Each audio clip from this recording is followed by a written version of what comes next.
Yan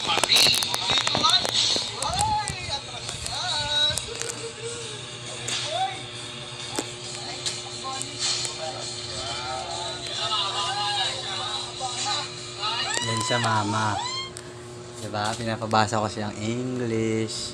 Pero siya ay nagnanood ng video house. Oh. Kita mo yan. Nagawa sarili. Diba? Ganyan siya. Si Eunice. Hindi nagbabasa ng ABCD. Okay. Tingnan natin ay...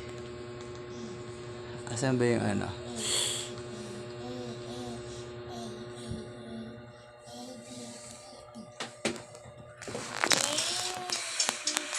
Yan siya, mama. Hawak pa din niya. Hindi ko naman yung kay Teacher Aya. Teacher Aya daw. Oh.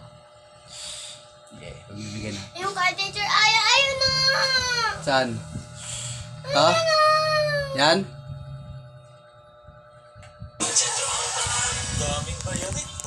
Ganyan siya pag magbabasa ng English. Kahit budget ka boss, ang internet makakaraos.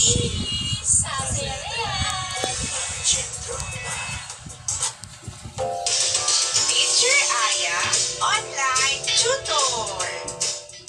Hello children, I'm Teacher Aya, your online tutor. Little sister. Hindi yan. Cut.